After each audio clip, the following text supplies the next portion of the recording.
Are returning with a more positive view of Cuba and a negative view of the U.S. embargo. CCTV Correspondent Nathan King just returned from covering a summit of Latin American and Caribbean nations in Havana, and he joins us live in the studio. Nathan. That's right, Mike. I was there to cover the CELAC conference, and these findings bear out the anecdotal evidence I witnessed in Cuba. And as we can see from this graphic coming up on the wall, according to Friendly Planet Travel, a U.S. tour company that promotes U.S. travel to Cuba, 48% of the Americans they surveyed before the trip described the Castro government as, quote, repressive. That number, however, dropped to just 19% upon their return. And also upon return to the U.S., a whopping 88% of Americans surveyed said they are for ending the U.S. trade embargo against Cuba. De la presidencia pro tempore de la CELAC. Although the United States wasn't invited to last week's summit of Latin American and Caribbean nations, there are plenty of American tourists traveling to Havana these days. Many go illegally, but more and more can travel on so-called people-to-people exchanges, introduced 2.5 years ago by the Obama administration. It's a sign of a slight thaw in relations with the U.S. President Obama and Secretary of State Kerry have both been very insistent in expressing that the United States wants a new relationship with Cuba. We are open to having that relationship. And while the Cold War rhetoric has gone, the U.S. trade embargo, however, remains. American travelers surveyed upon their return from a holiday in Cuba almost universally believe the embargo should be lifted. Most blame shortages of food on the U.S. blockade, not on failed Cuban government policies. Though unscientific, the survey shows most Americans who travel to Cuba to experience the rich culture and find out what life is like in the country.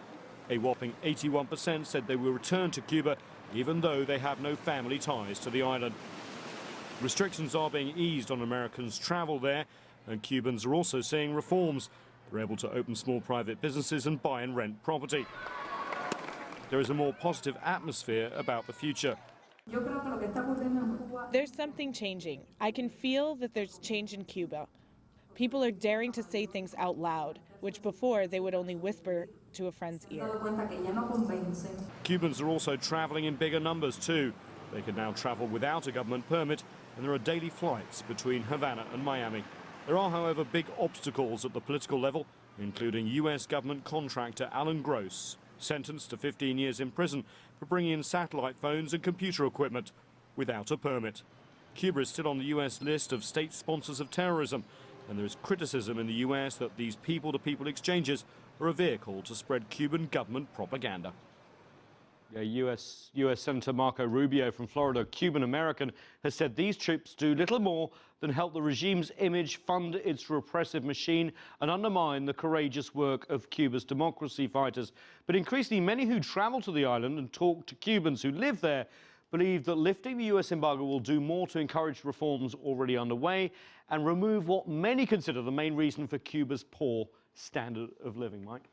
Nathan, what were you hearing from people when, I know you're just back from Havana. What were general thoughts that you got? I still got the tan, and I can tell you that most Americans basically say that this place is like no other place they've ever been. Remember, there's no McDonald's or Starbucks, very different political system. And what they're most amazed about is the depth of Cuban culture. If there is an amazing singer or an amazing poet or playwright, everyone gets to see them for very, very little money. Can you imagine that on Broadway? No. But, of course, they do see the political system failing a lot of their people. Remember, the Cuban state is running out of money to basically fund the daily rations that they have relied on for 50 or 60 years. But change is in the air. The question is where it will go. But the engagement between Americans and Cubans is fascinating to watch. The downside, as tourism goes up, crime is starting to go up as well. And Cuba is known for being virtually crime-free. Well, thank you so much, Nathan. Very informative. There are approximately 1.5 million Cubans living here in the United States.